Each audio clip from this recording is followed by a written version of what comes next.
por una mujer. Que buscaré la candidatura y lucharé con todo. He decidido construir un proyecto ciudadano hacia la presidencia de la República en el 2006. Este gobierno no tiene pleito con nadie.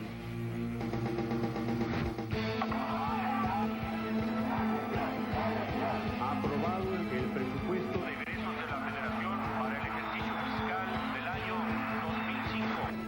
He decidido impugnar jurídicamente el presupuesto federal.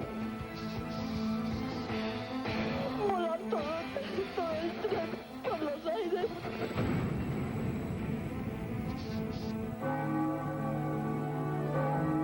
Recibe esta alianza en señal de mi amor y fidelidad a ti.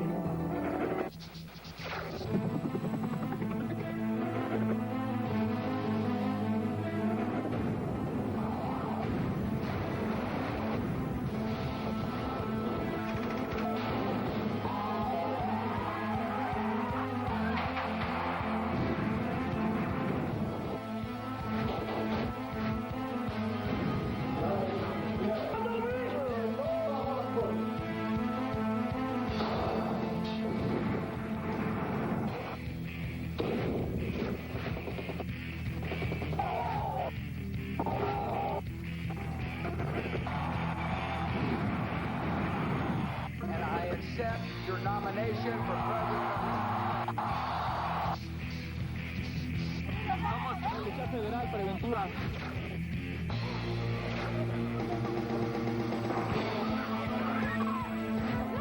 He comunicado al jefe de gobierno mi decisión de remover al licenciado Marcelo Ebrard.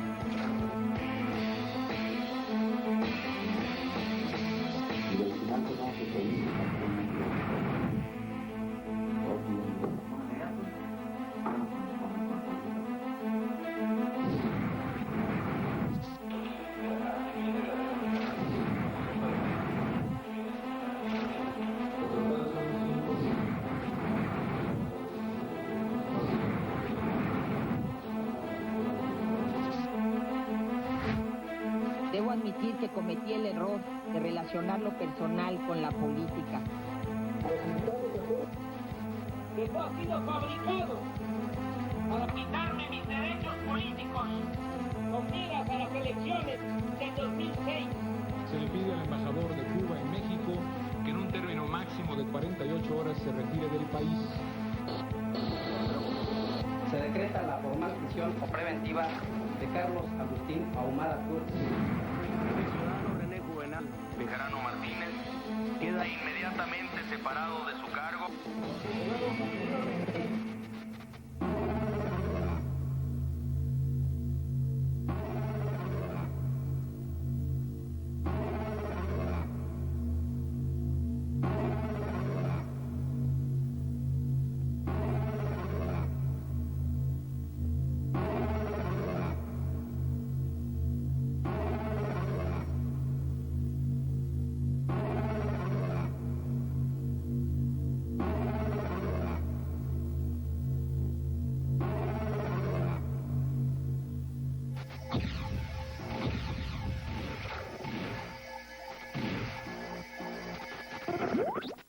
Lo acontecido este año 2004 que termina deja la verdad una sensación poco grata, una sensación de incertidumbre.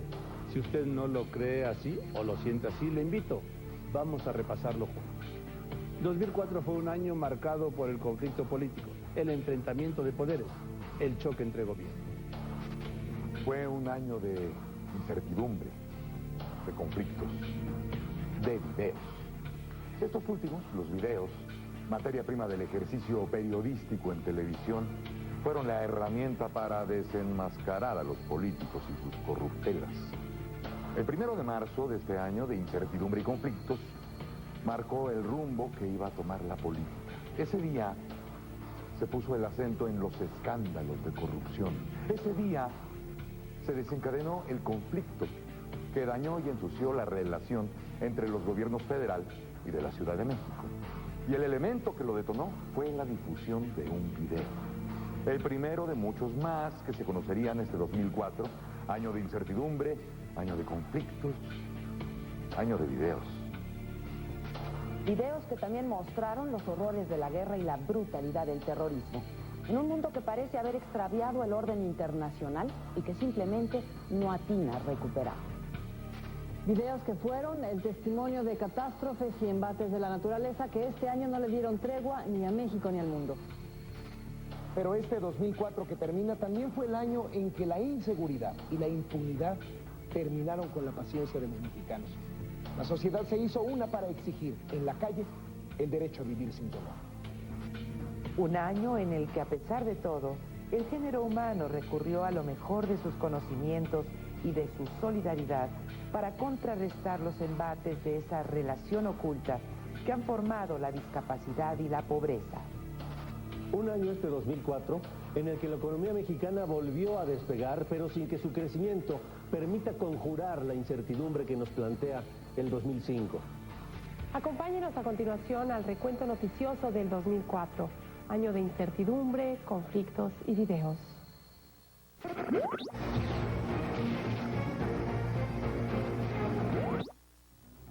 Este año, a pesar de muy esporádicos y muy limitadísimos intentos de diálogo, el presidente Fox y el jefe de gobierno del Distrito Federal, López Obrador, llevaron sus diferencias políticas de plano al enfrentamiento.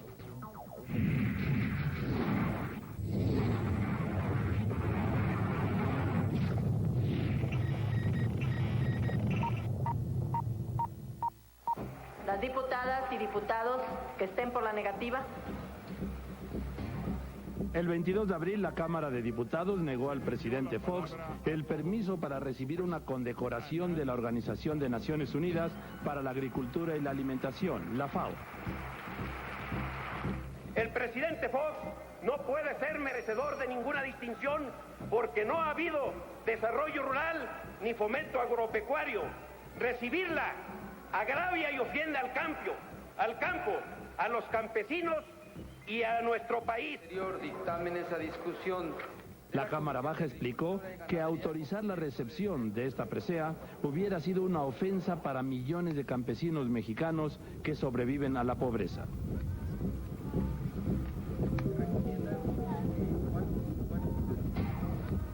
Francamente, me pareció una actitud pírrica y pequeña.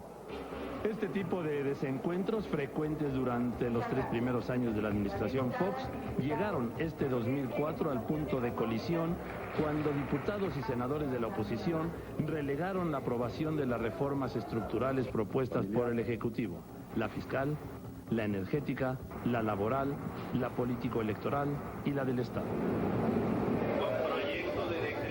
Sin las reformas estructurales y en medio de un creciente desencuentro con el Congreso, el presidente Fox arribó a su cuarto informe de gobierno.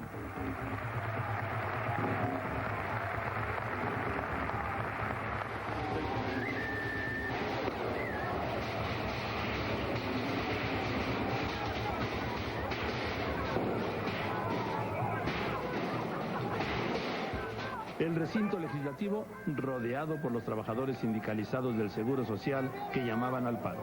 Otros grupos obreros se manifestaban por las calles.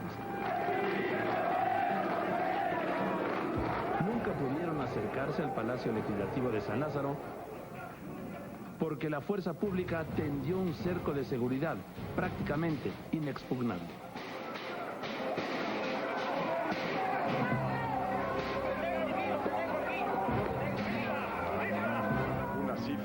Récord.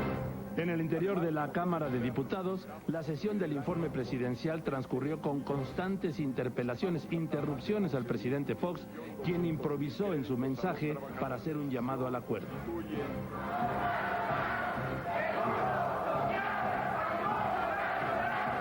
Les invito a todas las partes a que hagamos una tregua, reemprendamos el diálogo y alcancemos acuerdos próximos.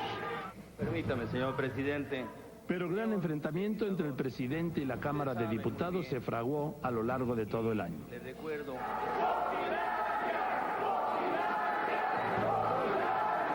Señor presidente. El 28 de abril, el Congreso de la Unión aprobó cambios constitucionales para delimitar las fechas de entrega y aprobación de las iniciativas de ley de ingresos y presupuesto de egresos. Nos permitimos hacer referencia al paquete económico 2005 que el licenciado Vicente Fox Quesada, presidente de los Estados Unidos mexicanos, ha sometido a la consideración del Poder Legislativo Federal. El 8 de septiembre fue la fecha establecida para que el Ejecutivo entregara las iniciativas del paquete económico y así lo hizo. Yo creo que sí, o para que los alcaldes puedan cobrar el 1% que les toca. Ahora sí, habrá tiempo para ver los proyectos de ley de ingresos y presupuesto de egresos, ¿no? Creo que ese fue el propósito del Congreso, que reformó la Constitución para que fuera a partir del 8 de septiembre cuando se empezara a conocer el presupuesto. Y claro que eso nos va a dar más tiempo, nos va a dar tiempo porque tenemos hasta el 15 de noviembre. Ciudadanos, diputados y ciudadanas diputadas que estén por la afirmativa, sírvanse manifestarlo, por favor. El 11 de noviembre, no sin desacuerdos que al final de cuentas fueron zanjados, quedó aprobada la ley de ingresos. Pero la discusión del presupuesto de egresos llegó sin acuerdo al 15 de noviembre, nuevo plazo constitucional límite para tenerlo aprobado. El artículo 74 de nuestra Constitución establece como límite máximo para aprobar el presupuesto de egresos el día 15 de noviembre a las 12 de la noche. Que jurídicamente... La noche del 15 de noviembre, faltando 2 horas para que se cumpliera el plazo constitucional, apenas quedó aprobado en comisiones el dictamen de presupuesto de egresos con el voto mayoritario del PRI, del PRD, de PT y Convergencia. Antes y después. Es un abuso, es un agravio. La fracción parlamentaria del PAN enfureció porque, según dijo, no fue tomada en cuenta. Alfonso, ten la mínima seriedad, eres un hombre con trayectoria. Quiero informar que el día de hoy se ha cometido un acto realmente grave. El PRD y el PRI, junto con el PT, votaron de manera unánime en contra de las posiciones del PAN y del Partido Verde. El líder de la fracción panista, Francisco Barrio, acusó a la oposición. Tantito, señores, ahí, por favor. Yo lo que vi, francamente, fue una especie de orgía presupuestal, sí, en donde una borrachera presupuestal en donde todo mundo estaba dándose vuelo, metiéndole la mano al cajón. El 18 de noviembre, en la madrugada, 3 días después de vencido el plazo constitucional y luego de una larguísima sesión del Pleno, la oposición mayoritaria de la Cámara de Diputados, cuando la fracción del PAN ya había abandonado la sesión, aprobó el presupuesto de egresos para el año que viene. Aprobado en lo general y en lo particular el presupuesto de egresos de la Federación para el ejercicio fiscal del año 2005. Un gasto para el gobierno federal por 1.818.441.7 millones de pesos. Esto es 74.000 millones de pesos más que la propuesta del presidente y con reasignaciones por 111.844 millones de pesos, el 2.5% del total del presupuesto. Muy buenas noches, mexicanas y mexicanos. Ese mismo 18 de noviembre por la noche, el presidente Fox anunció a la nación su decisión de impugnar jurídicamente el presupuesto. Intereses de todos los mexicanos. Impugnaré este proyecto por incongruente e inviable. El presupuesto que se aprobó hoy dificulta las tareas y los servicios que ofrece el gobierno a los ciudadanos. Muy duras, durísimas, fueron sus críticas a los diputados. Soy un ferviente defensor de la separación y equilibrio entre los poderes de la Unión. Sin embargo, eso no significa que deba ser sustituido por un parlamentarismo irreflexivo. En reiteradas ocasiones, los legisladores de oposición han bloqueado las iniciativas del Ejecutivo. La Cámara de Diputados concluyó la aprobación del presupuesto para el año 2005. Al día siguiente, 19 de noviembre, los grupos parlamentarios de oposición defendieron el presupuesto y respondieron al presidente Fox. En el fondo del autoritarismo está siempre la necedad. No hay necedades democráticas pues todas son autoritarias. Seguimos recordando, en la cada vez más remota distancia, una de las frases del mensaje inaugural del presidente. El presidente propone, el Congreso dispone. Una facultad del Ejecutivo el vetar iniciativas de leyes. El 29 de noviembre el presidente puso en marcha su estrategia de impugnación jurídica del presupuesto. O conciliamos y procesamos las impugnaciones de manera convenida, o las procesa la Suprema Corte de Justicia de la Nación. Yo tengo el encargo de sacar adelante por una vía o por la otra el presupuesto de egresos de la Federación para el año 2005. Ese día regresó el presupuesto a la Cámara de Diputados con una serie de observaciones.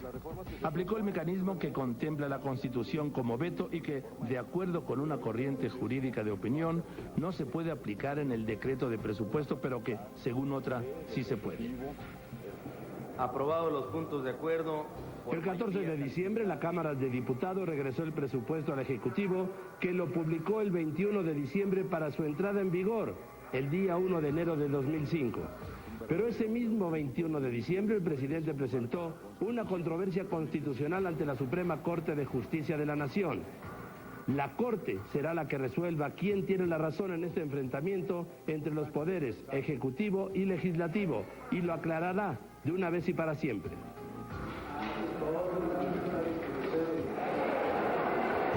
Pero este año, dominado en lo interno por la confrontación, también marcó un relanzamiento en la política exterior del presidente Fox. México fue sede de 3 cumbres internacionales. En enero, la reunión extraordinaria de las Américas en Monterrey. En mayo, la tercera cumbre América Latina, Caribe, Unión Europea en Guadalajara. Y en noviembre, una cumbre de presidentes centroamericanos en Tuxtla Gutiérrez.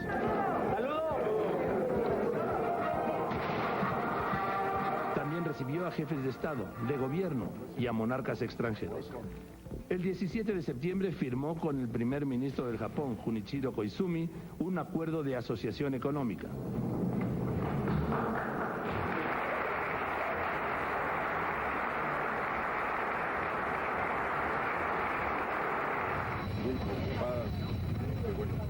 Realizó además 9 viajes al extranjero que lo llevaron a 12 países. Participó entre el 19 y 21 de noviembre en la Cumbre Iberoamericana de San José en Costa Rica y en la reunión de la APEC en Santiago de Chile. La relación con Estados Unidos, congelada en 2003 por la crisis en Irak, se reposicionó. El presidente de Estados Unidos, George Bush, envió el 7 de enero al Congreso de su país una propuesta migratoria que sigue siendo objeto de análisis y de discusiones. Bush y Fox tuvieron en el año 3 encuentros, en Monterrey, el 12 de enero,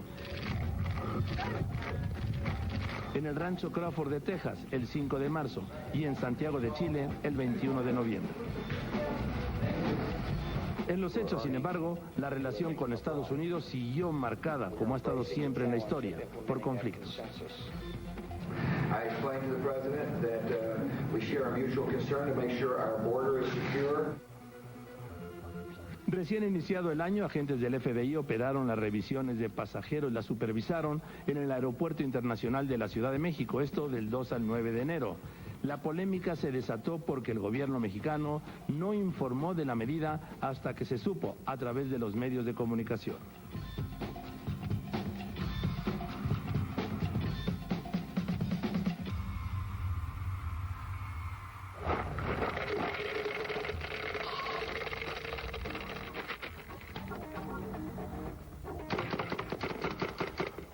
En agosto, la patrulla fronteriza de Estados Unidos comenzó a utilizar balas de goma rellenas de gas pimienta para someter a indocumentados.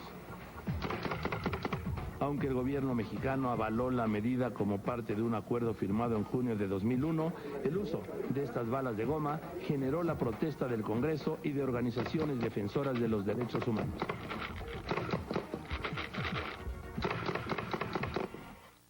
Incertidumbre, pues. Incertidumbre nos deja este 2004 respecto a la manera en que se conducirá la relación entre el presidente y el Congreso en estos tiempos de la transición democrática. Incertidumbre, pues, que marca también el cada vez más complicado futuro de millones y millones de mexicanos que, al buscar una vida mejor, una vida decente en Estados Unidos, se han convertido, ya con las remesas que envían a México, en una de las principales fuentes de ingreso de divisas para el país, solo superada por el petróleo y sus altísimos precios de este año. Más adelante recordaremos los conflictos políticos que se vivieron este año y los videos que los mostraron. 14 de enero. Tlalnepantla, Morelos, una protesta postelectoral deja un muerto y 20 heridos. 22 de enero. Alarma en la NASA al perder contacto con la sonda espacial Spirit. La misión pudo salvarse y aportó importante información sobre Marte. 26 de enero. La PGR descubre 12 cadáveres inhumados clandestinamente en una casa del cártel de los Carrillo Fuentes en Ciudad Juárez, Chihuahua. Después del corte, el recuento de los videoescándalos con Víctor Trujillo. Y más adelante, la inseguridad, un recuento de la pesadilla con Carlos Loret de Mola. Regresamos. El 1 de marzo de este año de incertidumbre y conflictos marcó el rumbo que iba a tomar la política. Ese día se puso el acento en los escándalos de corrupción. Ese día se desencadenó el conflicto que dañó y ensució la relación entre los gobiernos federal y de la Ciudad de México. Y el elemento que lo detonó fue la difusión de un video. El primero de muchos más que se conocerían este 2004. Año de incertidumbre, año de conflictos, año de videos.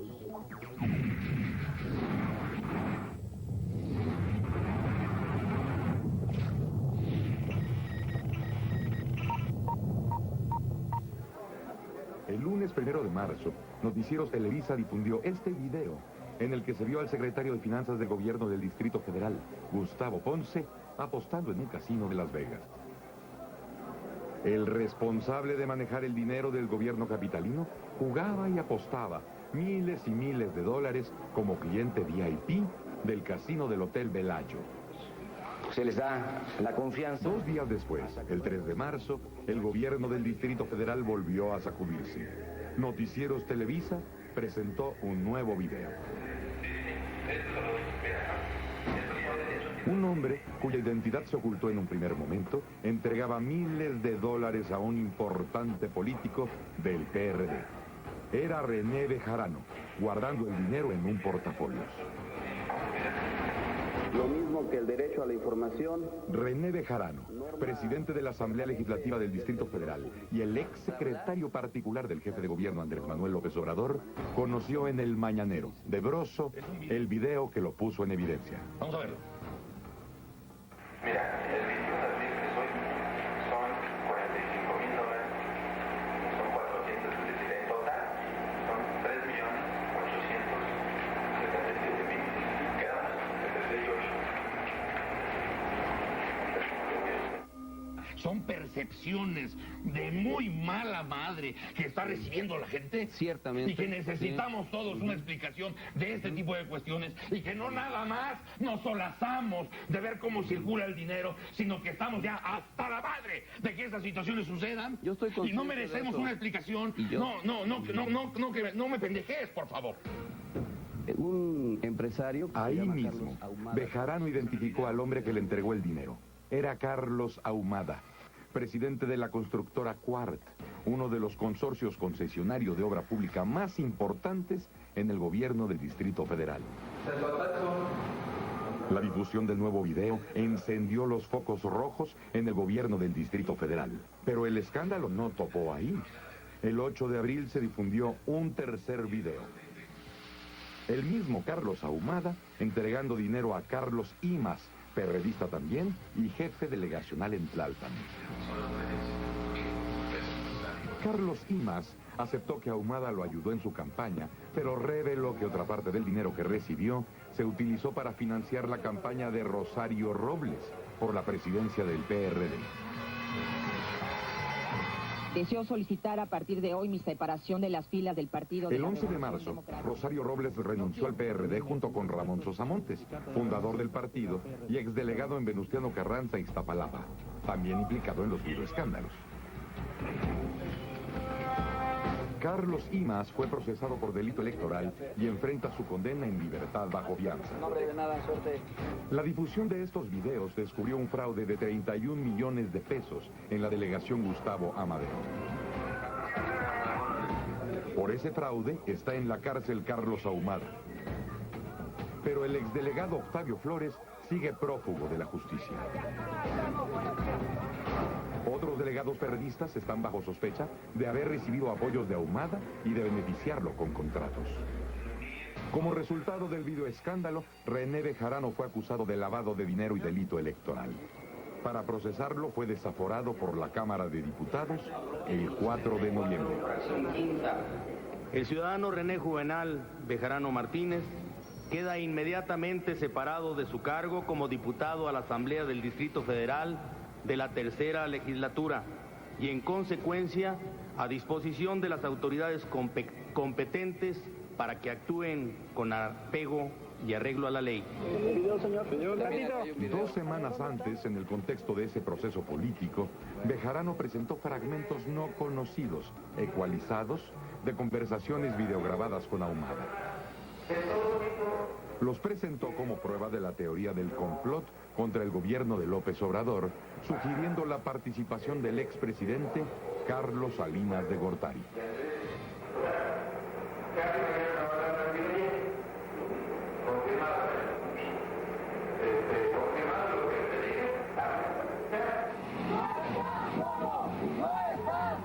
Ya desaforado e internado en el reclusorio sur el 9 de noviembre, Bejarano dijo que presentaría otro video. Antes de que lo hiciera, se conoció un video más, otra conversación en la que Ahumada y Bejarano se ponen de acuerdo para ordenar a la delegada en Álvaro Obregón, Leticia Robles, el nombramiento de un funcionario. Leticia me habló hoy de la asamblea, me habló después de la asamblea y me dijo, yo espero la llamada del profesor. Sí, si me dice, sí, le va a ver bien. ¿Quién es el Trujillo? Ah, Jesús Trujillo, ese que ya estaba. El capítulo de los videoescándalos documentó, por supuesto, episodios de corrupción, pero no puede desvincularse de un adelantadísimo proceso de sucesión presidencial. Proceso que este año se pudo ver en el PRD y en el PRI, pero sobre todo en el PAN, en el partido del presidente Vicente Fox. La esposa del presidente Fox, la señora Marta Sagún, empezó el año con la intención, no del todo abierta, de buscar la candidatura presidencial del PAN. El 9 de febrero, la señora Sahagún aceptó que sí estaba en su proyecto buscar la candidatura presidencial. El 14 de marzo, el presidente Vicente Fox descartó que su esposa buscara sucederlo. Seguramente no la vamos a ver a ella corriendo para presidenta de México. Al otro día, la misma señora Sahagún de Fox contradijo a su esposo. Aseguró que todavía no había decidido nada y que no se descartaba de la candidatura presidencial. Y de manera muy respetuosa y muy honesta, yo digo, mi decisión es no decir por ahora porque no tengo decisión tomada.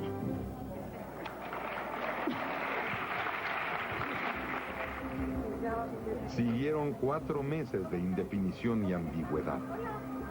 Pero el lunes 12 de julio, desde Los Pinos, la esposa del presidente dejó claras sus aspiraciones. México está preparado para ser gobernado por una mujer. No obstante, quiero afirmar que no seré candidata a la presidencia de la República. Esta definición de la señora Marta Sahagún de Fox no podría entenderse sin la renuncia de quien fuera uno de los hombres más cercanos al presidente. Alfonso Durazo, exsecretario particular del presidente Fox, había anunciado su renuncia 7 días antes, el 5 de julio. En la renuncia, Durazo dijo al presidente que la búsqueda de la candidatura presidencial de su esposa estaba afectando las tareas del gobierno.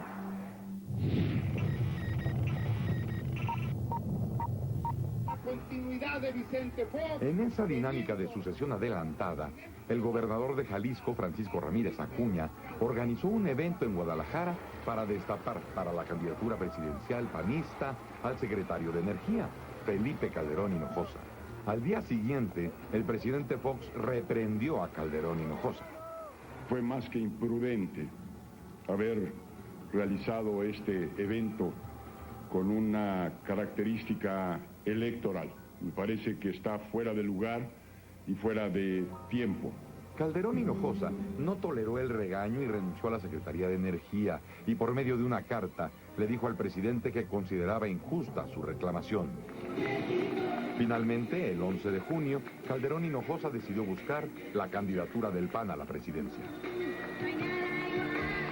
Otros panistas que confirmaron este año su intención de buscar la candidatura presidencial por su partido fueron el senador Carlos Medina Plasencia y el diputado Francisco Barrio Terrazas.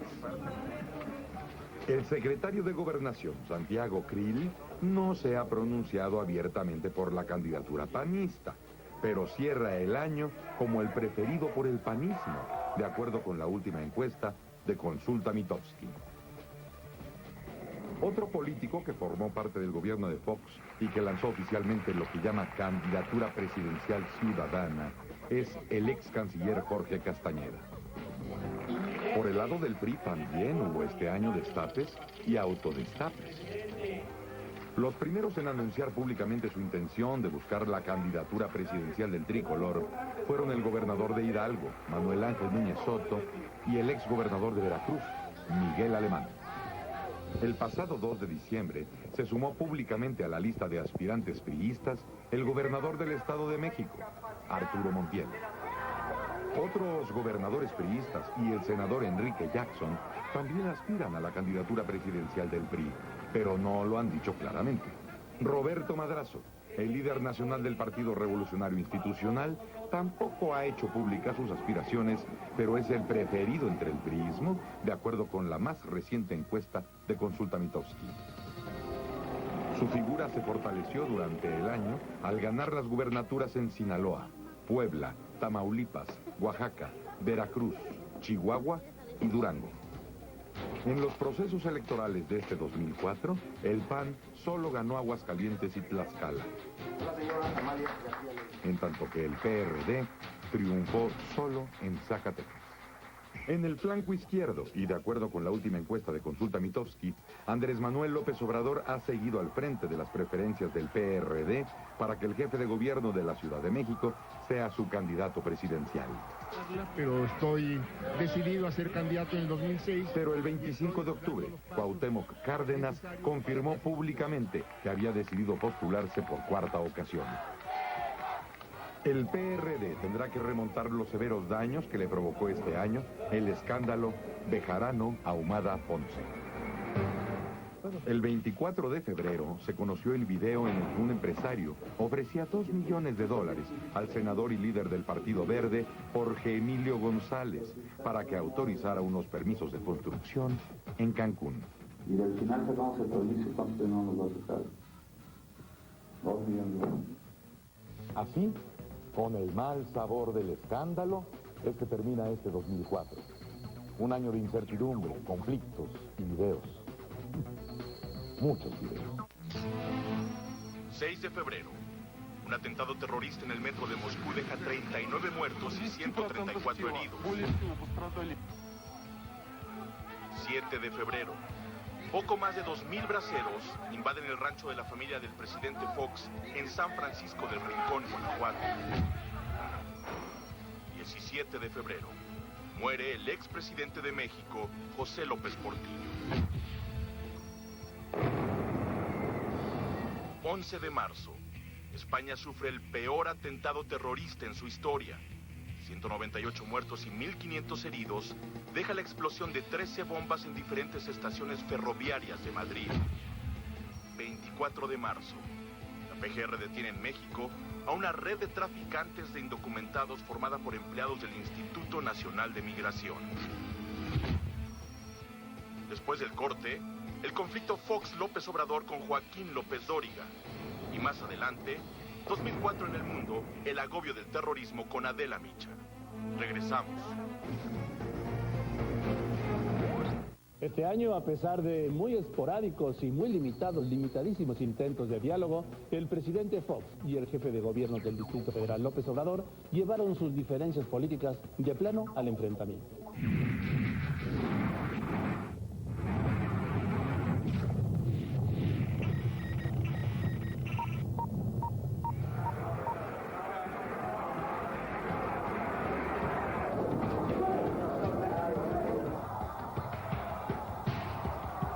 Los primeros días de marzo, a partir del 1 de marzo, se conocieron los videos sobre presuntos actos de corrupción de funcionarios y políticos cercanos al jefe de gobierno del Distrito Federal. Son 45,000, mira, échame una foto de este día, mira, el 21 de abril que soy, son 45,000 dólares, son 477, en total son 3,877,000, quedamos entre 6 y 8.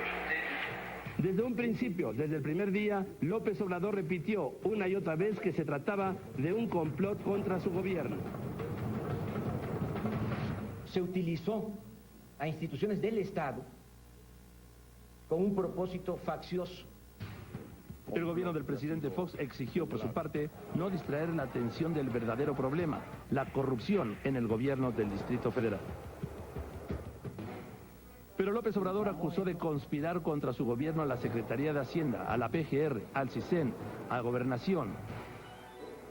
Donde hace acusaciones graves, serias, infundadas. Nuestra respuesta es muy clara, que presente su denuncia ante la Procuraduría General de la República y que la sustente. López Obrador informó del origen de las pruebas que implicaban a su secretario de Finanzas en la transferencia de dinero a un casino de Las Vegas. Y presentó a la opinión pública documentos que el gobierno de Estados Unidos le entregó a la Secretaría de Hacienda de México con base en un convenio de intercambio de información financiera. La violación del carácter confidencial de aquellos documentos provocó que el gobierno de Washington suspendiera el 22 de abril el convenio de colaboración correspondiente. El presidente Fox responsabilizó a López Obrador de afectar la relación con Estados Unidos. Cuando el jefe de gobierno de la Ciudad de México saca el convenio y lo hace público, viene el reclamo de la autoridad americana. No me vayan a apoyar el sur. Permiso.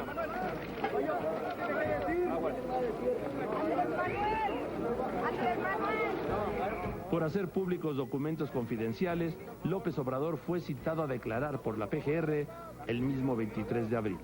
Ahí reiteró su teoría del complot y añadió el nombre de un expresidente de México en la lista de los presuntos conspiradores. Cuando les estoy diciendo de que Salinas está operando y que es el poder informal más fuerte y siniestro de este país, tengo elementos para lo que les estoy diciendo. Carlos Ahumada, el empresario que grabó los videos del escándalo y entregó miles de dólares a los hombres de López Obrador, había huido de México. El 30 de marzo fue capturado en Cuba y puesto en prisión provisional para su eventual extradición.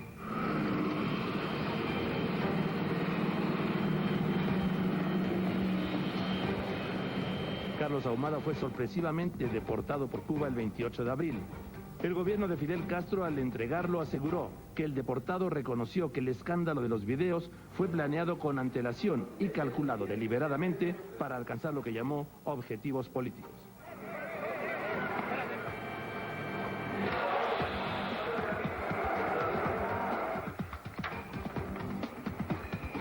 Carlos Agustín Ahumada Cruz. El 29 de abril, ante la PGR, Ahumada dijo que tales declaraciones le fueron arrancadas bajo presión.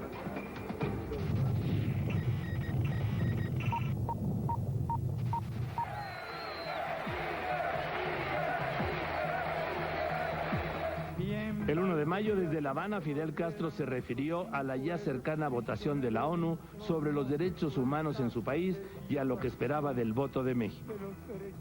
Duele profundamente que tanto prestigio e influencia ganados en América Latina y en el mundo por su intachable política internacional hayan sido convertidos en cenizas.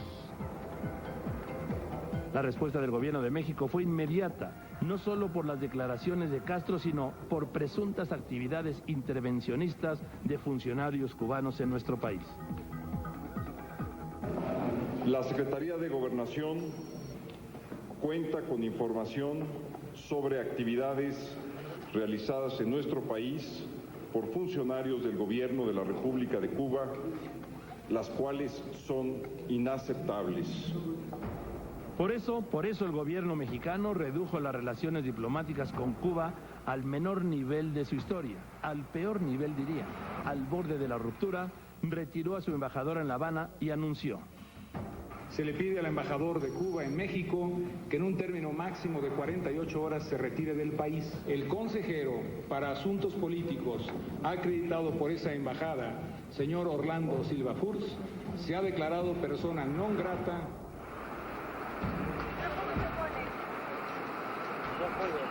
3 días después, en La Habana, el gobierno cubano mostró una parte de las declaraciones videograbadas de Carlos Ahumada.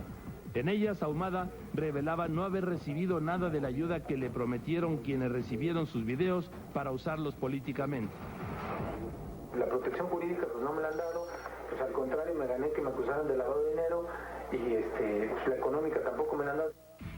Este año de 2004, López Obrador fue acusado de desacato por no respetar un amparo que le impedía continuar obras de vialidad en un predio llamado El Encino, allá por los rumbos de Santa Fe.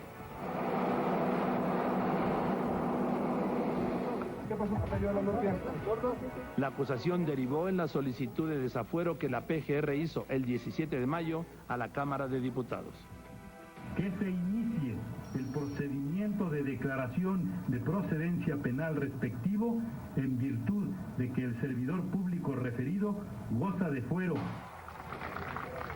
A partir de ese momento, el enfrentamiento Fox-López Obrador, López Obrador-Fox, se centró en el procedimiento de desafuero.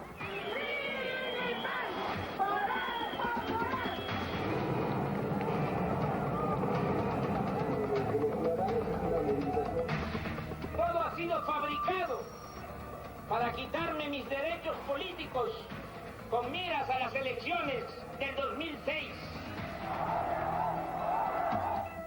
Para el presidente Fox, sin embargo, se trataba simplemente de la aplicación de la ley por un desacato, y así se lo dijo a López Obrador durante el único encuentro formal que sostuvieron en el año, el del 29 de septiembre. En aquella fría, distante reunión, López Obrador insistió en la teoría del complot, pero el presidente Fox le respondió que él no tiene ningún interés de afectarlo políticamente.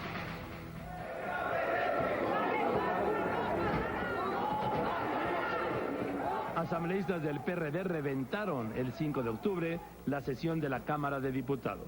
Su intención, impedir a cualquier costo la aprobación de una reforma constitucional que cortará en 5,000 millones de pesos los recursos federales del presupuesto del gobierno capitalino en la vertiente de educación. Haremos lo necesario para que no se tome la votación de un acto arbitrario. Intención a la que 2 días después, el 7 de octubre, se sumaron los diputados federales del PRD.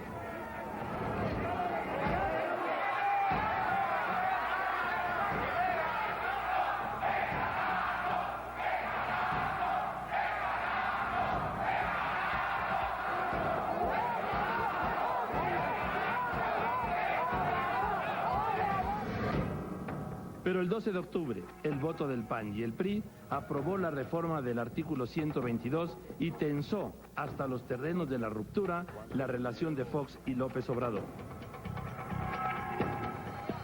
Este año, diversas propuestas y decisiones del gobierno estuvieron marcadas por el conflicto y las protestas. El 23 de julio, miles y miles de trabajadores sindicalizados del Seguro Social, después de 3 meses de protestas, se congregaron en el Zócalo de la Ciudad de México para oponerse a las modificaciones propuestas por el gobierno al régimen de pensiones y jubilaciones de los trabajadores sindicalizados del IMSS.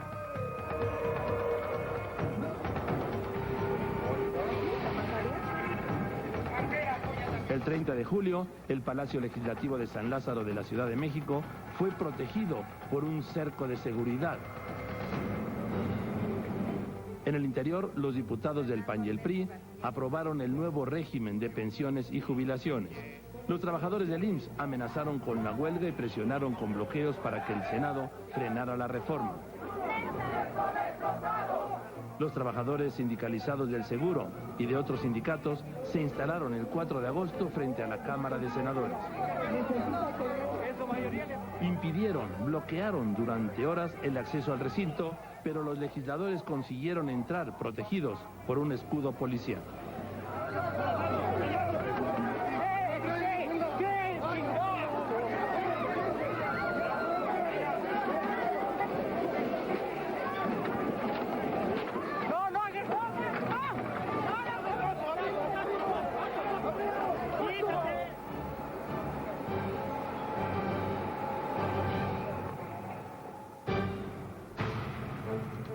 La madrugada del 5 de agosto, el Senado también aprobó las reformas a la Ley del Seguro Social. Hay 82 votos a favor, 23 en contra y 2 abstenciones. Aprobado el decreto por el que se reforman y adicionan los artículos 277D y 286K de la Ley del Seguro Social. Tomada la decisión por abrumadora mayoría, se impidió que las cuotas obrero-patronales se utilicen para el pago de jubilados o pensionados. El conflicto laboral con el sindicato del IMSS se cerró hasta el 12 de octubre, cuando los trabajadores aceptaron un aumento salarial del 4%. Conflictos e incertidumbre deja este año 2004 en la vida política del país. Y lo preocupante es que las opciones no parecen ser muchas. El choque destructivo de poderes o la definición de acuerdos para darle curso a la normalidad democrática. 17 de abril. El nuevo gobierno español de José Luis Rodríguez Zapatero ordena el retiro de Irak de las tropas españolas. 28 de abril. Cuba deporta a México al empresario Carlos Ahumada. 5 de mayo. El mundo conoce las fotografías de torturas, abusos y humillaciones infligidas contra prisioneros iraquíes por soldados estadounidenses. 17 de mayo. La PGR solicita a la Cámara de Diputados el desafuero del jefe de gobierno de la Ciudad de México, Andrés Manuel López Obrador, para procesarlo por desacato de una orden judicial. Después del corte, los vaivenes de la economía con Alejandro Cacho. Y más adelante, catástrofes y desastres naturales con Lourdes Ramos. Regresamos. 2004 fue un año en el que la economía mexicana, de acuerdo con los indicadores del gobierno del presidente Fox, volvió a despegar gracias a la recuperación de la economía estadounidense. La disciplina en el manejo de las finanzas públicas permitió que las variables macroeconómicas del país se mantuvieran bajo control, pero la recuperación del crecimiento y la estabilidad macroeconómica no alcanzaron este 2004 a reflejarse en el bolsillo de los mexicanos.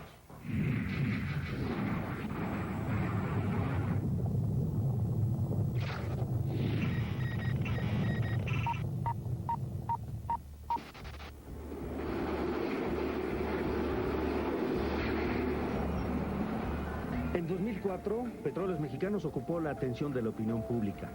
Un convenio firmado con su sindicato por cerca de 8,000 millones de pesos hizo rodar la cabeza del director de Pemex, Raúl Muñoz Leos. El barril de petróleo mexicano llegó al nivel histórico de $41, aunque cerró el año ajustándose a la baja. No obstante, el petróleo, por su precio, se convirtió en el barril de la discordia. El sábado 13 de noviembre, la Cámara de Diputados aprobó la Ley de Ingresos 2005 con un precio estimado de $27 para el barril de petróleo, pero el Senado lo redujo a $23. Una diferencia de $4 por barril enfrentó a diputados y senadores. Nuevamente hicieron aparición estos duendecillos que de repente le meten mano a los acuerdos tomados por esta Cámara. La Ley de Ingresos se volvió una danza de cifras. Los diputados corrigieron las estimaciones del gobierno y los senadores las cifras de los diputados para determinar el total de ingresos estimados por el gobierno para el año. El alto precio del petróleo encendió las luces de alerta. Es previsible una fuerte caída en los próximos meses. Los especialistas temen un recorte presupuestal, ya que el precio internacional del petróleo ha empezado a ajustarse a la baja después de superar el 25 de octubre los $50 por barril, uno de los niveles récord del energético. Pero el petróleo y las estimaciones sobre su precio no fueron este año los únicos dolores de cabeza en la elaboración del paquete económico para 2005. Otra brecha se abrió al ser ignorados en el presupuesto los 323 acuerdos emanados de la Convención Nacional Hacendaria, que reunió durante 7 meses a los gobiernos federal, estatales y municipales. En el aire se quedaron las propuestas de reforma fiscal como la de bajar el IVA federal de 15 a 12%.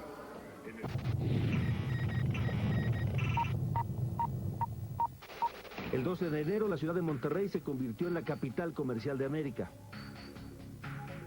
30 jefes de Estado y de Gobierno, así como 3 cancilleres del continente americano, tomaron en Monterrey acuerdos para combatir la miseria de 220 millones de sus habitantes. El problema nos atañe a todos, pues democracia y desarrollo van siempre de la mano. De acuerdo con cifras del Banco Interamericano de Desarrollo, 44% de la población de América Latina y el Caribe se encuentra por debajo de la línea de pobreza. Dictatorship has no place in the Americas. Este no es el continente más pobre del mundo, pero tal vez es uno de los continentes más injustos del mundo. La Cumbre de las Américas también atrajo a decenas de globalifóbicos o altermundistas, enemigos del neoliberalismo. Pero a pesar de las voces contrarias al neoliberalismo, su economía emblemática, la de Estados Unidos, volvió a galopar este 2004. Su crecimiento se acercó al 3.5%. Con el jalón de la economía estadounidense, en México resurgió el optimismo. La bolsa de valores rompió máximos históricos. Por primera vez en 10 años, los créditos bancarios crecieron a una tasa anual de 17%. La Secretaría de Hacienda reportó en septiembre un aumento en la producción industrial de 5,5% y un crecimiento de 4.4% de la economía nacional. La economía mexicana está de regreso a la senda del crecimiento. Se generó empleo, pero no el suficiente. Se generaron 280.938 plazas de trabajo, el mayor aumento en número de trabajadores empleados para un periodo similar en los últimos 4 años. 2004, entre tanto, fue el año en el que el Instituto de Protección al Ahorro Bancario, IPAB, y los 4 bancos más grandes del país se pusieron de acuerdo. Los bancos aceptaron que los créditos transferidos al rescate bancario sean auditados por última vez. De esta manera asumen el costo de las posibles irregularidades y cambian sus viejos pagarés con un valor de 223,000 millones de pesos por nuevos bonos con valor de 107,000 millones de pesos. En general, los indicadores macroeconómicos mostraron que, a pesar de los escándalos políticos de este 2004, la economía ha aguantado. La cotización del dólar, por ejemplo, arrancó en enero de este año en 11.23 pesos y cerró en noviembre a 11 pesos 26 centavos. La inversión extranjera alcanzó en septiembre 13,600 millones de dólares, 50% más que el año pasado. La inflación, por su parte, superó las estimaciones oficiales. Al mes de octubre había acumulado 4.09%, un punto más que el 3% proyectado. No obstante los controles del Banco de México, que aplicó 8 cortos de circulante en el año. Y el precio de la mezcla mexicana de petróleo, después de haber alcanzado picos de hasta $40 por barril, cerró el año cerca de los $32, tan solo 9 más que los $23 con que se estimó su precio en el presupuesto para 2005. De manera que en lo económico el año cierra tranquilo, aunque 2005 arrancará con incertidumbre por la inflación y la baja de los precios del petróleo. 5 de junio. Muere a los 93 años el expresidente de Estados Unidos, Ronald Reagan, exactor de Hollywood, en cuyo mandato cayó el muro de Berlín y se desintegró la Unión Soviética. 16 de junio. El Papa Juan Pablo II pide perdón al mundo por las torturas y muertes ordenadas por la Santa Inquisición. 22 de junio. Asesinan a tiros en Tijuana al periodista y editor del semanario Z, Francisco Javier Ortiz Franco. El cártel de Tijuana es el probable responsable del crimen. 16 de julio. Estalla la violencia en el Palacio Municipal de Benito Juárez, Cancún. Miles de trabajadores piden la destitución del alcalde Juan Ignacio García Zalvidea. 24 de julio. Juez niega orden de aprehensión contra el expresidente Luis Echeverría por considerar que prescribieron los delitos cometidos en la matanza estudiantil del 10 de junio de 1971. Después del corte, la gran marcha contra la inseguridad con Carlos Loret de Mola. Y más adelante, la solidaridad social y los avances científicos con Lolita Ayala. Regresamos.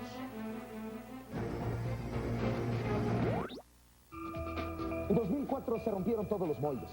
Por un lado, los narcos se volvieron patrones de las cárceles y los secuestradores dueños de las avenidas. Por el otro, la sociedad dejó de ser la víctima pasiva que solo aguanta. Decidió expresarse y recuperar para sí lo perdido. La simpleza de caminar en silencio por la calle el fin de semana. Algo, sin embargo, no cambió. La impunidad.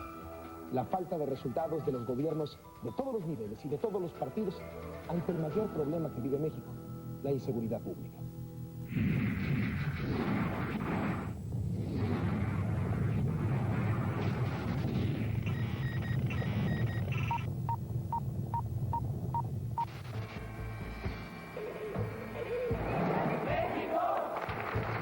De junio. Entre 500,000 y 1 millón de personas colman el corazón de la patria con una sola petición que se volvió exigencia. El 17 de mayo, 2 jóvenes empresarios fueron secuestrados en Coyoacán. 8 días después, los cadáveres de Vicente y Sebastián Gutiérrez Moreno aparecieron en la carretera a Texcoco. El colofón, su familia fue asaltada cuando acudía al funeral.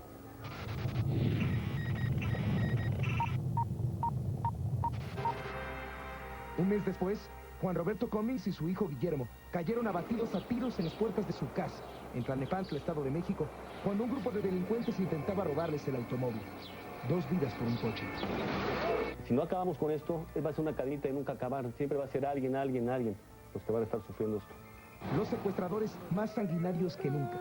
Sus víctimas favoritas, estudiantes y niños. Pero no les importa la edad.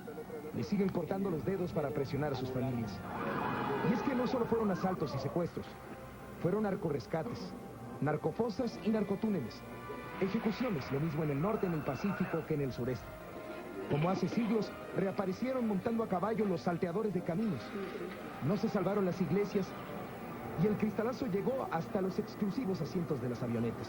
Vamos, incluso los ancianos aparecieron liderando cárteles distribuidores de droga. Según el Consejo Ciudadano de Seguridad Pública, 4,000 secuestros se denunciaron en México en los últimos 8 años, pero podrían ser 10,000 si se calculan los que prefieren guardarse en secreto. Nuestro país, segundo lugar mundial en plagios. Ya basta. Estamos cansados, ya estamos hartos de que nos secuestren. No nada más secuestran a una persona, secuestran a toda la familia y no se vale. Aun cuando fue convocada por varios grupos conservadores, el grueso de la gente que marchó contra la inseguridad lo hizo sin pensar en partidos. Fue una llamada de atención a todas las autoridades, pero para algunos fue algo personal. De los que convocan son de la organización El Yunque, sin duda, y vinculados al Partido de Acción Nacional, que trata de montarse en esta demanda ciudadana legítima y que tenemos que atender para denostar al gobierno de la ciudad. El gobierno de la Ciudad de México descalificó la marcha antes de verla andar. La posición no cambió aun cuando la manifestación rebasó a sus organizadores. Sigo pensando de que metieron la mano, no sé si blanca o negra. El presidente Fox ofreció como respuesta 10 puntos para mejorar la inseguridad. Más dinero, más coordinación, menos corrupción. En mes y medio, los puntos se dieron por cumplidos. Cumplimos las 10 acciones concretas a las que me comprometí. Y así, por descalificación o por autocomplacencia, para los gobiernos el problema dejó de ser prioritario. Al final, como siempre, la realidad se encargó de desvanecer los discursos. La comunidad médica alzó su voz para protestar por el secuestro y el asesinato de la doctora Carmen Gutiérrez de Velasco, una eminencia científica, mujer del año 1997. La cámara de un banco captó la secuencia fotográfica con la imagen del asesino cuando entraba a un cajero con la tarjeta de la doctora. Una de cal por las que van de impunidad. Y es que el principal miedo de una víctima del delito es saber que al denunciar parece ponerse en manos de los que permiten y se benefician de la proliferación de los delincuentes. Se descubrió que bandas completas están integradas o encabezadas por policías y funcionarios.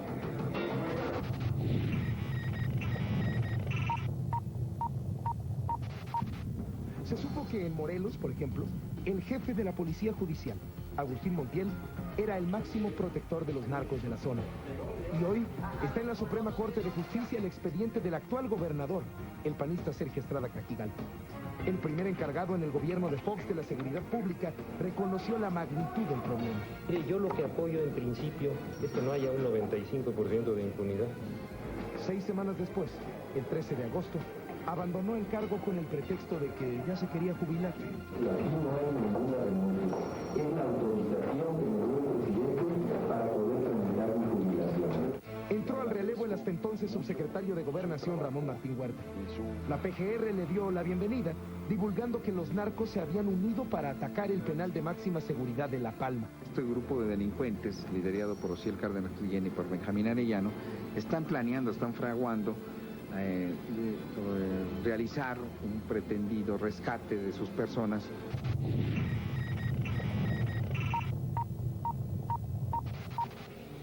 Un comando integrado por 40 hombres armados atacó el penal de Apatzingán, en Michoacán, y rescató a 25 reos.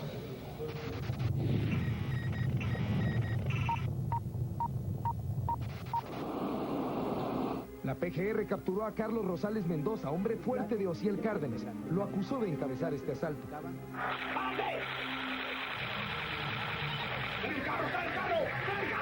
Y 5 días más tarde, el 30 de octubre, cayó Rogelio González Pizaña, el Quelín, jefe de los Zetas, el grupo de exmilitares convertidos en matones del narco, y a quien se supone habían encargado el plan de liberar a sus jefes presos en La Palma. Desde el interior de este penal de máxima seguridad, Osiel Cárdenas Guillén habló con un medio de comunicación por primera vez desde que fue capturado en marzo del 2003. El día que me detuvieron, el señor José Luis Santiago Vasconcelos me ofreció un trato a cambio de que declarara en contra del gobernador de Tamaulipas, del señor Yarrington, y del procurador de Tamaulipas. ¿Y qué le ofreció a cambio? Que no me extraditaba a Estados Unidos. La PGR negó esta versión, que solo vino a sumarse a los severos cuestionamientos sobre quién manda en los penales mexicanos.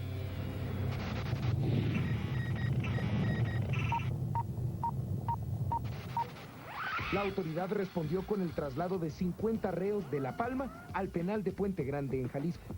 Entre los transferidos, el narco Rafael Caro Quintero y el asesino de Colosio, Mario Aburto. Este traslado se dio cuando alcanzó su cúspide, la ridiculización de los penales de máxima seguridad. Una ejecución dentro de La Palma.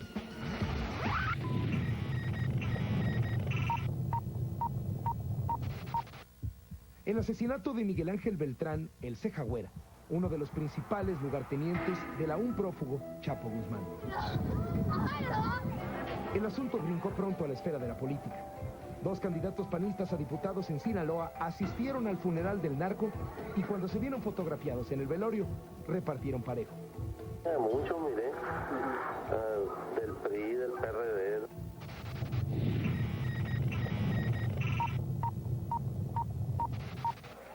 A propósito de narcos, este 2004 confirmó a Nuevo Laredo como el lugar predilecto para trasladar droga a Estados Unidos, con su consecuente sello de violencia.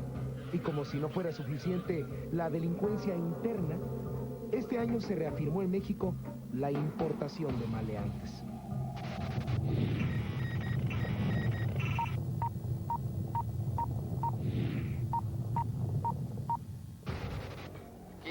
Defender nuestro territorio y también se la rifamos a los polis, no nos van a poder parar aquí, nosotros seguimos controlando. Las maras salvatruchas y sus imitadores nacionales surgieron en Chiapas, Campeche, Oaxaca, el Distrito Federal, Chihuahua y Tamaulipas.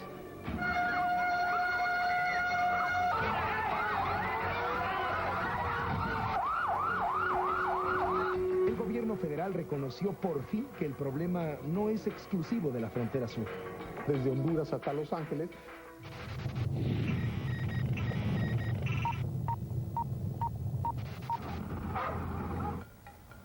y Juárez, y sus mujeres que no se olvidan. Así empezaron los problemas en Ciudad Juárez, al minimizarse y al no tomarse en cuenta. En Ciudad Juárez, más mujeres fueron asesinadas este año. Incluso el 25 de noviembre, irónicamente, el Día Internacional de la No Violencia contra las Mujeres, se supo de un cadáver más. En este 2004, 5 periodistas fueron asesinados. En todos los expedientes parece tratarse de represalias por sus trabajos periodísticos.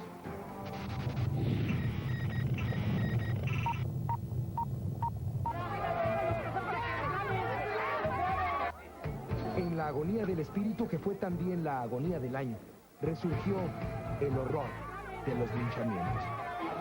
El 23 de noviembre, 2 policías federales preventivos fueron golpeados y quemados vivos por una turba en Tláhuac.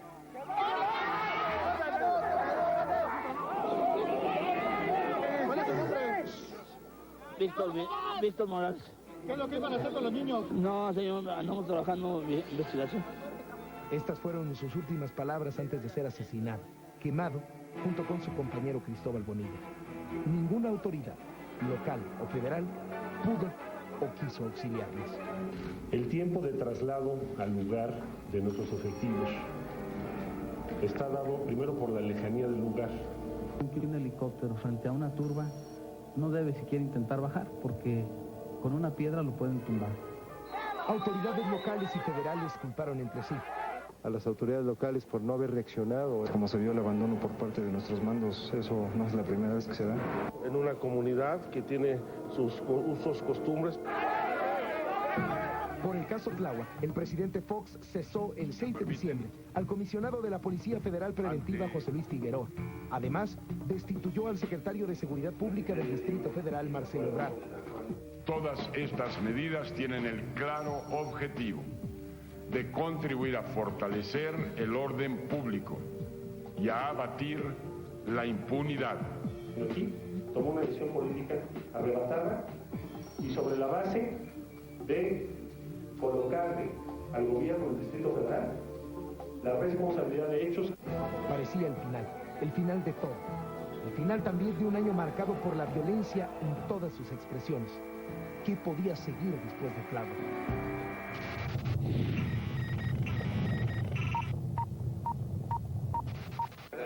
Siguió el homicidio del hermano menor del hombre más controvertido de México, el expresidente Carlos Salinas de Gortari. El cuerpo sin vida de Enrique Salinas fue encontrado el 6 de diciembre en un automóvil abandonado en Huixquiluca, en Estado de México. La causa de la muerte fue por asfixia. En este 2004 vimos a los secuestradores que no respetan límites, los narcos que no conocen obstáculos, los maras que no advierten fronteras, las mujeres que no son personas en Juárez, la turba que no entiende razones en Tláhuac, las vendetas que no se detienen ante los poderosos y las promesas que no dejan de ser las mismas. Yo lo que quiero decirles es que no vamos a descansar. Vamos avanzando, vamos a trabajar juntos. Vamos a profundizar. El 2004 termina con pocas respuestas para una sociedad que ya se cansó de esperarlas. Es cierto que la mayor penalización para los delitos, el reconocimiento legal de los secuestros express, las detenciones espectaculares, los grandes decomisos, son acciones concretas, sí, lo son, pero evidentemente no bastan. 7 de agosto. Muere a los 86 años Ismael Rodríguez, guionista, productor y director de las películas mexicanas más reconocidas de la época de oro del cine nacional. 13 de agosto. Se inauguran los Juegos Olímpicos de Atenas 2004. 8 de septiembre. El huracán Iván causa muerte y destrucción a su paso por diferentes islas del Caribe. 13 de septiembre. Un grupo armado asesina en Culiacán, Sinaloa, a Rodolfo Carrillo Fuentes, hermano del fallecido Amado Carrillo Fuentes, el Señor de los Cielos. 21 de septiembre. Luego de 4 años y 8 meses de reclusión en cárceles de Brasil y México, queda libre la controversial cantante Gloria Trevi. Después del corte, el 2004 en el mundo con Adela Micha. Y más adelante, Los que se fueron con Dian Pérez.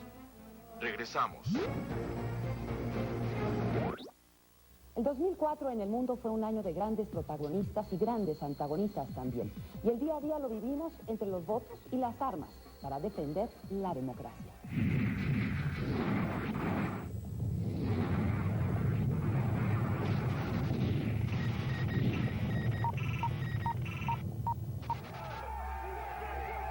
Principios de año es Haití. A una sola voz, durante poco más de un mes, miles de haitianos exigieron la renuncia del presidente Jean-Bertrand Aristide. A la protesta de enero siguió la violencia de febrero. La insurgencia tomó primero Conaides, después Puerto Príncipe, la capital. El presidente haitiano renunció al poder y abandonó el país, y desde entonces Aristide permanece en el exilio en Sudáfrica.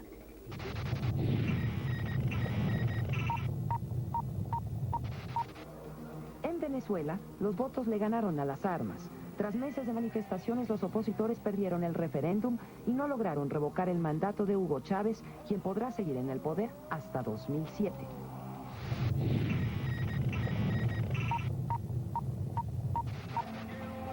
En noviembre, se puso a prueba la democracia en el país más poderoso del mundo. John Kerry, demócrata; George Bush, republicano. El electorado está dividido pero no enfrentado. En los discursos dominó la justificación y la crítica a la guerra. Fueron millones las verdades y las mentiras que se dijeron sobre la invasión a Irak. En 3 debates empataron las popularidades. 2 días antes de la elección apareció el fantasma del terrorismo, Osama Bin Laden. En la hora definitiva, Ohio decidió. Luego de 20 horas de una larga noche, hacia el amanecer, Kerry reconoció su derrota y Bush ganó un segundo mandato. Earlier today, Senator Kerry called with his congratulations. We had a really good phone call. He was very gracious. Y mientras unos ejercieron el poder para continuarlo y fortalecerlo, otros no llegaron ni a la primera decisión de su mandato. En septiembre, la OEA estrenó secretario general, el expresidente de Costa Rica, Miguel Ángel Rodríguez. 16 días después, 16, renunció. Lo acusaron en su país de recibir sobornos de firmas transnacionales. Miguel Ángel Rodríguez fue detenido. Hoy acompaña en la cárcel de Cartago a otro expresidente costarricense, Rafael Calderón. Y mientras unos cayeron en desgracia, otros cayeron por desgracia.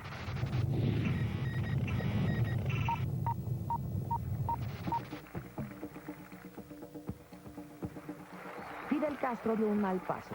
Cayó de un escalón en un acto de graduación de jóvenes estudiantes en Santa Clara el 20 de octubre. Y el golpe trascendió. Tenía que operarse la rodilla. Que tengo alguna fractura en la rodilla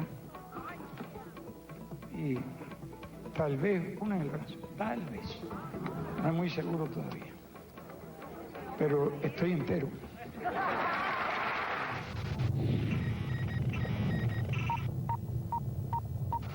Pero así como 2004 tuvo caídas y asunciones de nuevos gobiernos, también tuvo otra constante, el terrorismo.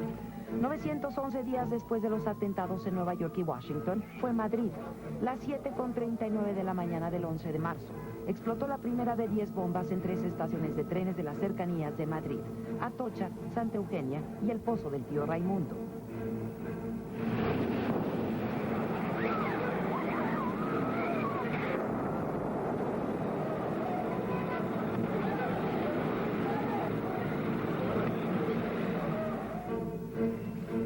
Faltaban 3 días para las elecciones presidenciales. En la confusión, el gobierno culpó a la ETA y le costó el poder. Una filial de Al-Qaeda reivindicó el atentado que dejó 191 muertos y 1.400 heridos. El 13 de marzo ganó las elecciones el socialista José Luis Rodríguez Zapatero. Prometió y cumplió sacar a los soldados españoles de Irak.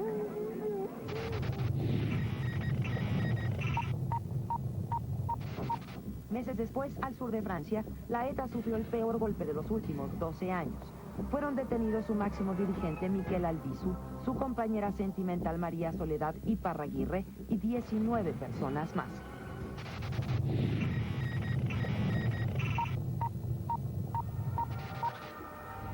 Pero antes que España fue Moscú. Una explosión en el metro dejó un saldo de 39 muertos y 120 heridos. Y el terror repitió en Beslan, en las lodosas cordilleras del Cáucaso. 30 terroristas tomaron como rehenes a más de 1000 niños y mujeres en una escuela. Exigían la independencia de Chechenia. 2 días después, el infierno. detonaron una serie de explosivos dentro del gimnasio lleno de escolares. El saldo, 335 muertos, la mayoría niños, más de 600 heridos y decenas de desaparecidos.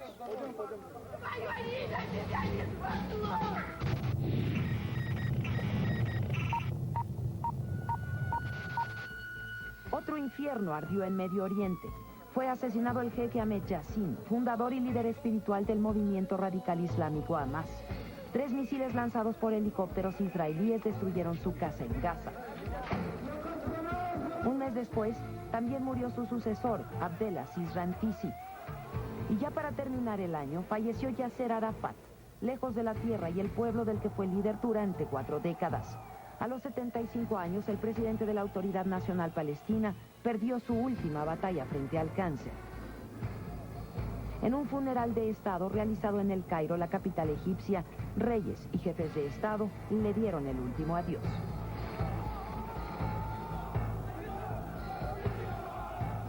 Después lo haría su pueblo, que lloró, rezó, disparó al aire, desesperanzado, en el sepelio que se realizó en la Mucata, a la orilla del río Jordán, en un cuartel en ruinas, que fue su refugio los últimos 3 años de intifada.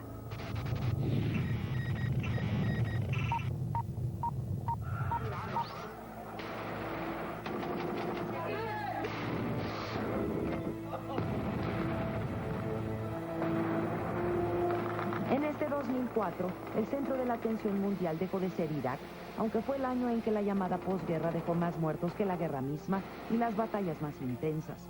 Bagdad, Karbala, Fallujah, Nasiriyah fueron a lo largo del año ciudades convertidas en colonias fantasmas, calles, en cementerios. Solo 4 ataques dejaron un saldo de 369 muertos y más de 90 heridos. Además, la otra cara de la resistencia, el secuestro, la decapitación y el video.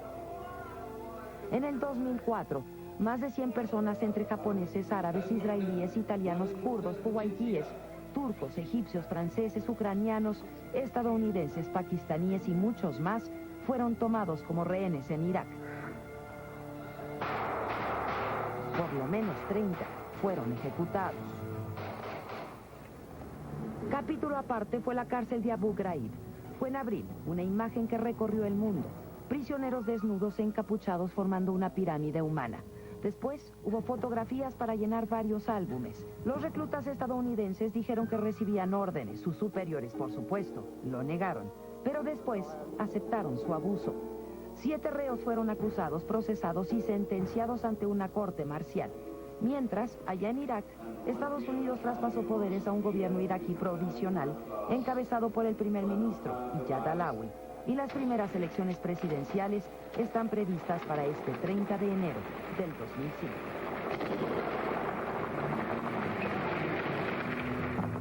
...2004, el año que fue, deja para la historia del mundo el tamaño mitológico de sus asombros. El de sus protagonistas, pero también de sus antagonistas. Un año transcurrido entre la incertidumbre, los conflictos y sí, el video. 3 de octubre. Llega a México el líder religioso del Tíbet, Tenzin Gyatso, mejor conocido como el Dalai Lama, Premio Nobel de la Paz en 1989. 10 de octubre. Detienen en Tepoztlán, Morelos, a Gustavo Ponce Meléndez, ex tesorero del Distrito Federal, prófugo desde el 1 de marzo tras conocerse las transferencias que hizo a Las Vegas para apostar en un casino. Después del corte, catástrofes y desastres naturales con Lourdes Ramos. Y más adelante, la solidaridad social y los avances científicos con Lolita Ayala. 2004, un año en que la fuerza de la naturaleza volvió a causar severos daños en México y el mundo.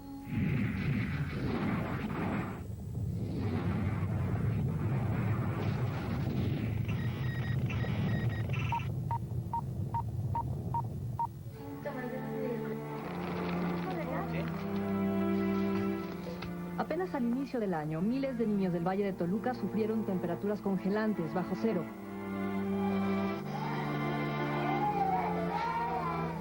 La onda fría afectó también el norte del país, donde los hospitales se saturaron por las enfermedades respiratorias.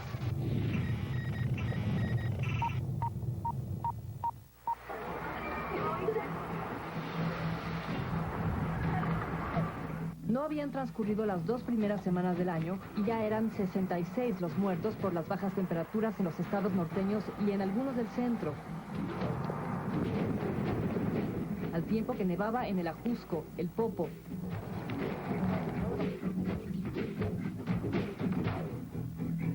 Nevados de Toluca y el Volcán de Fuego de Colima.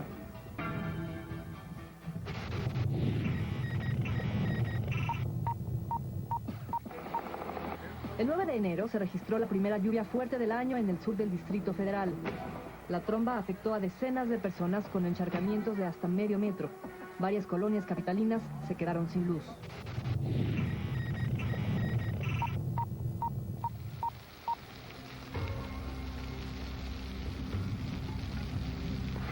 Apenas entró la primavera y una tromba de 2 horas causó caos y severos daños en Monterrey.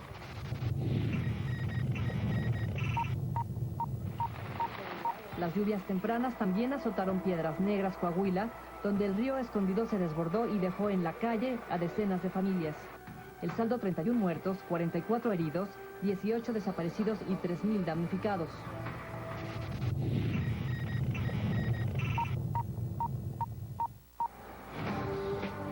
A mediados de ese mes de junio, un sismo causó severos destrozos en Pinotepa Nacional, Oaxaca. En Jalisco, el 25 de julio, la tierra se tragó literalmente a un bombero que inspeccionaba una grieta en Nextipac, municipio de Zapopan. Su cuerpo sin vida fue rescatado 3 días después.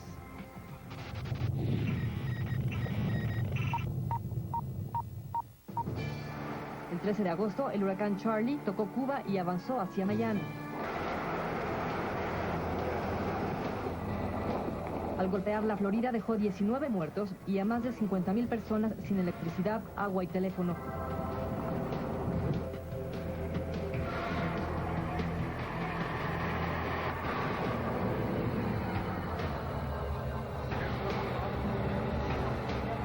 Desalojo este que se repitió con menos de un mes de diferencia en las costas de Florida. La amenaza era el huracán Frances, que los meteorólogos describieron como uno de los más devastadores de la última década. Frances tocó tierra convertido en huracán de categoría 5 y volvió a desquiciar Florida. Su embate dejó 14 muertos y daños por $12,000 millones.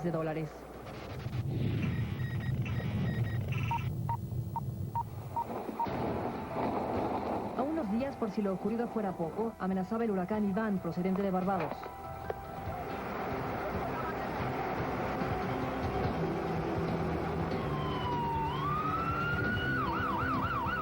Para el 8 de septiembre, Iván se había convertido en el huracán caribeño más devastador de los últimos 12 años. Iván dejó 65 muertos a su paso por Grenada, Jamaica y Gran Caimán.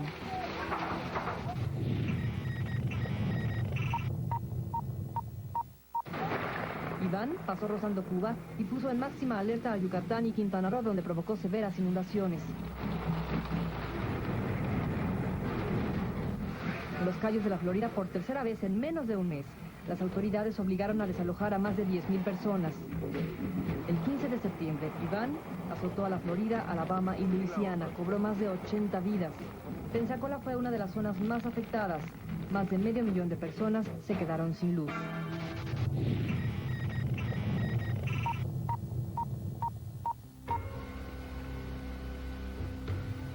Por cuarta ocasión en el mes, Florida fue puesta en estado de máxima alerta.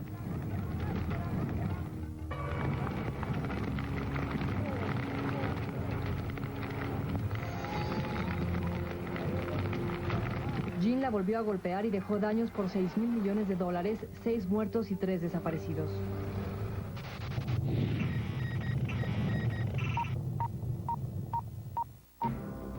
En octubre despertó el volcán de fuego en los límites de Colima y Jalisco. Durante más de una semana, el volcán incrementó su actividad y arrojó lava, dando lugar a un espectáculo nocturno pocas veces visto.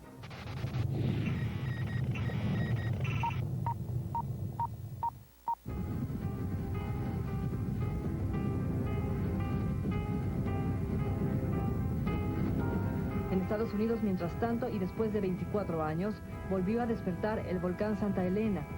La fuerza de la erupción destruyó parte del cono del cráter. El 27 de octubre a las 7:15 de la noche comenzó un eclipse total de luna que fue admirado no solo en México, sino en el mundo entero. 2004 nos recordó así la pequeñez del hombre ante los embates de la naturaleza. 1 de noviembre. 2 niños indígenas quedan atrapados en una cueva de Chiapas. No pudieron ser rescatados. 2 de noviembre. George Bush se reelige en la presidencia de Estados Unidos después de una de las elecciones más reñidas de ese país. 11 de noviembre. Muere en un hospital de París a los 75 años el líder palestino Yasser Arafat. Después del corte, avances científicos y solidaridad social con Lolita Ayala. Y más adelante, los que se fueron con Dian Pérez. Regresamos. El 11 de noviembre se publicó en el Diario Oficial de la Federación una noticia fundamental para salvar la vida de más de 25,000 mexicanos que esperan en forma urgente un trasplante de riñón.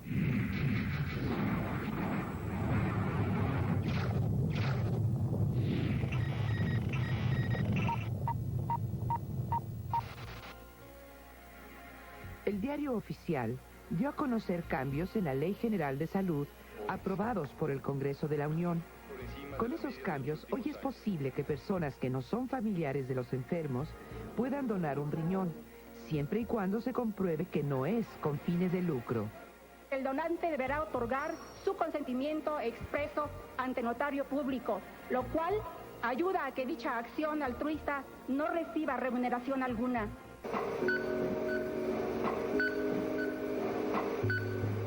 Este 2004 que termina marcó sin duda un cambio en la actitud de familias mexicanas que decidieron donar los órganos de sus familiares con muerte cerebral.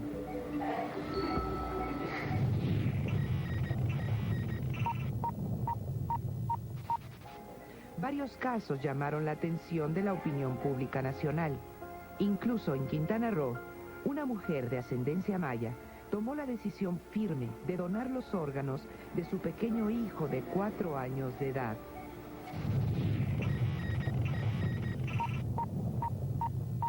Las donaciones de órganos más sonadas se dieron en San Luis Potosí, donde en un lapso de 2 días ocurrieron 3 donaciones de hígado, corazón, riñones y córneas.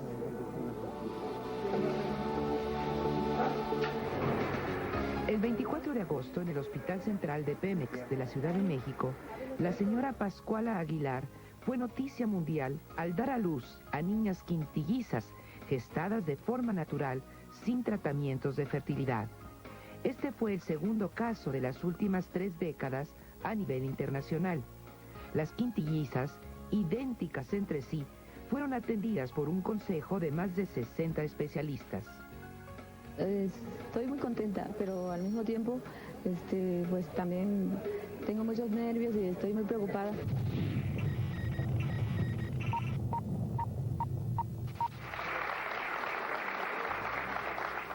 El 2004 se inició con buenas noticias para los niños discapacitados. El 30 de enero fueron abiertas las puertas del nuevo Centro de Rehabilitación Infantil Teletón de Irapuato, Guanajuato. El CRIT de Irapuato atendió este año a 3.700 niños con capacidades diferentes. Es el 6º centro de rehabilitación infantil que funciona gracias a los donativos de millones de mexicanos.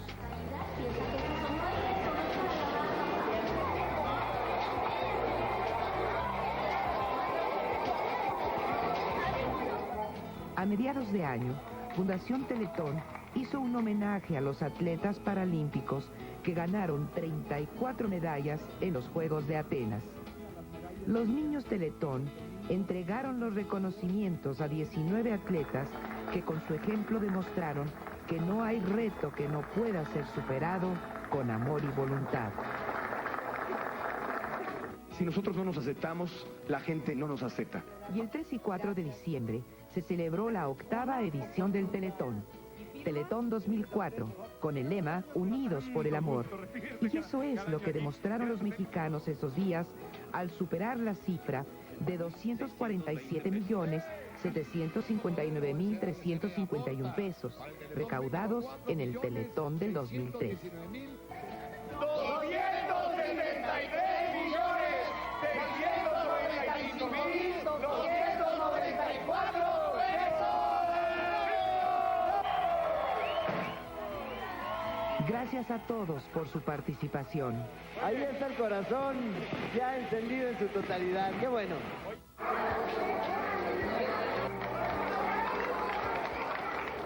La Fundación Televisa tuvo durante este año que termina una intensa actividad de ayuda a los mexicanos más necesitados. Lo hizo en toda la República, con los programas Un Kilo de Ayuda, Goles por la Educación, ¡El Estadio Jalisco estalla! Pelota del fondo, recabeza. y Goles por la Salud. ¡Gol por la salud!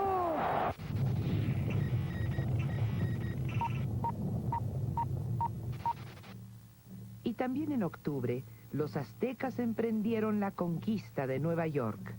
A través de la muestra El Imperio Azteca, realizada con el auspicio de Fundación Televisa, el Museo Guggenheim de Nueva York exhibió la más importante muestra sobre los aztecas jamás presentada en el mundo. El señor Emilio Azcárraga, presidente de Grupo Televisa, inauguró esta muestra integrada por más de 450 objetos arqueológicos procedentes de 40 museos y de importantes colecciones públicas y privadas.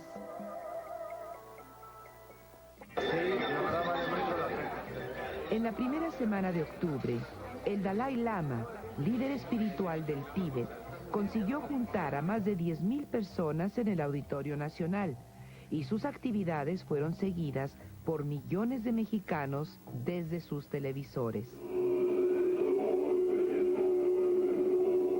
Uno de los más emotivos encuentros fue en una reunión ecuménica en la que participaron los líderes espirituales de católicos, judíos, islámicos y tibetanos, entre otros.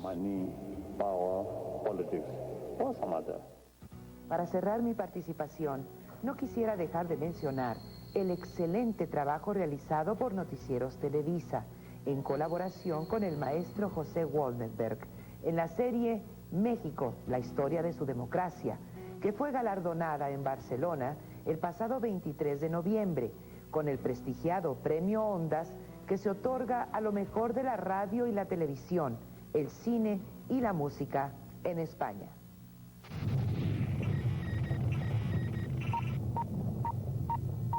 El Premio Ondas al mejor programa profesional o emisora de radio o televisión iberoamericana para México, la historia de su democracia, de Noticieros Televisa.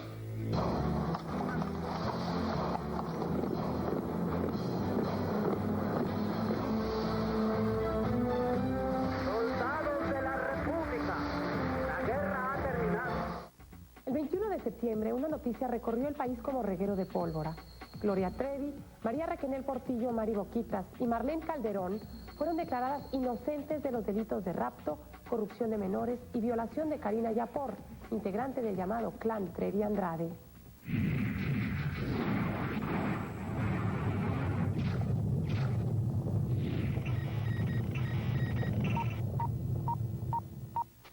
Se ordena su absoluta e inmediata libertad, si no debe permanecer privada de...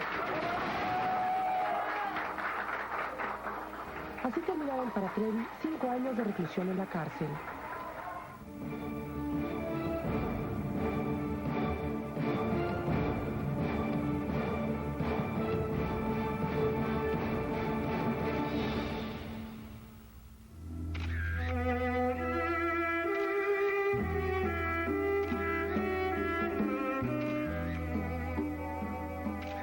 El 2 de julio se fue uno de los actores más completos de todos los tiempos.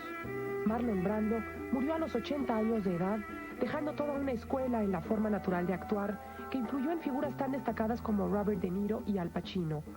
Brando ganó el Oscar en 2 ocasiones por Nido de Ratas y la legendaria serie sobre la mafia El Padrino.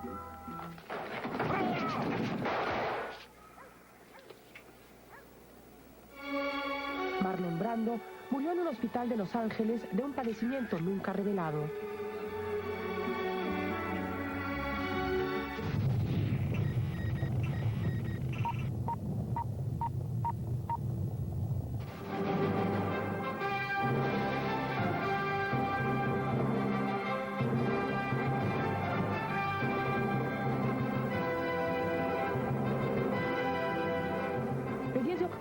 Hollywood perdió a otro de sus exponentes, Christopher Reeve, el intérprete de Superman. Reeve pasó los últimos 9 años de su vida paralizado después de caer de un caballo en 1995. En el 2004, Christopher Reeve no pudo seguir luchando contra su destino y murió a los 52 años de edad en el hospital Northern Westchester de Nueva York.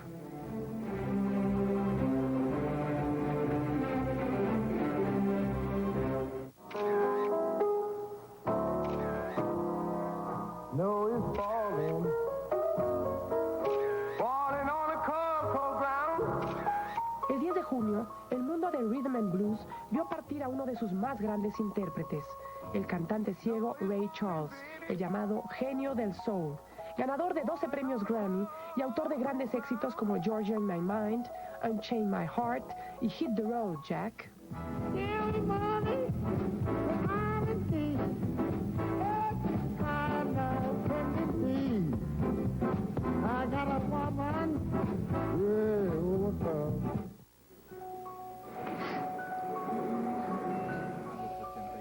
La televisión y el cine mexicanos también perdieron grandes talentos en el 2004. Descansen en paz don Ismael Rodríguez, el legendario director de la llamada época de oro del cine mexicano. La actriz Emilia Guiú, quien también trabajó en decenas de películas de la época de oro del cine mexicano, como Angelitos Negros. ¿Cómo te fue en el trabajo, mi amor? Pues como en el béisbol, digo, 0 carreras, 0 errores, 0 hits, ni un dejado en base total, me fui en blanco. Guillermo Rivas, quien diera vida al Borras, el personaje principal de la serie de televisión de los años 70, Los Beverly de Peralvillo. Ya basta, por favor, hombre. ¿Por qué siempre tiene que haber este tipo de batallas? Parecemos animales, mamá.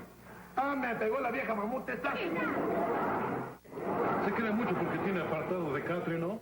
Sergio Ramos, el Comanche, el hombre que hizo popular la imagen de los agentes de tránsito de la gran urbe. Eso no es cosa mía, señor.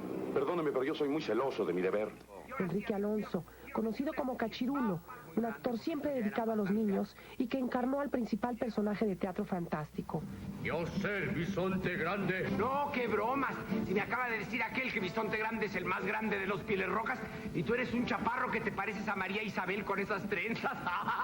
Una serie de cuentos que estuvo en escena en la década de los 60. Carolina Padilla, esposa de Víctor Trujillo y productora del programa de televisión El Mañanero, del popular Broso. Y don Aurelio Pérez, fundador de Canal 4 y pionero de la conducción en radio y televisión, uno de los pilares de esta industria. Debemos estar muy reconocidos. Descansen en paz estas mujeres y estos hombres que se fueron en el 2004, pero que nos dejan para siempre su talento y enseñanza. 6 de diciembre. Asesinan a Enrique Salinas de Gortari. El hermano del expresidente de México aparece asfixiado en el interior de un carro abandonado en Huixquilucan, Estado de México. 8 de diciembre. Por el linchamiento de Tláhuac, Marcelo Ebrard, secretario de Seguridad Pública del Distrito Federal, y el almirante José Luis Figueroa, comisionado de la Policía Federal Preventiva, son cesados por el presidente Fox. 11 de diciembre. Estalla la pumamanía en la Ciudad de México. Miles de aficionados salen a las calles a festejar el bicampeonato del equipo de los Pumas de la UNAM. Termina así un año marcado por los conflictos, por el enfrentamiento y por el escándalo. Factores estos que al sumarse solo dejaron espacio a la incertidumbre. 2004 al terminar deja abierta una pregunta, la verdad angustiante. ¿Qué sigue? ¿Qué sigue después de tanto desacuerdo, de tanto enfrentamiento, de tanta violencia? Que se abra espacio al diálogo, que la inteligencia dé lugar al acuerdo y que sobre todo la buena voluntad de los hombres y las naciones conjuren la violencia. Estos son los deseos para 2005, para el año que viene, que compartimos aquí en Noticieros Televisa.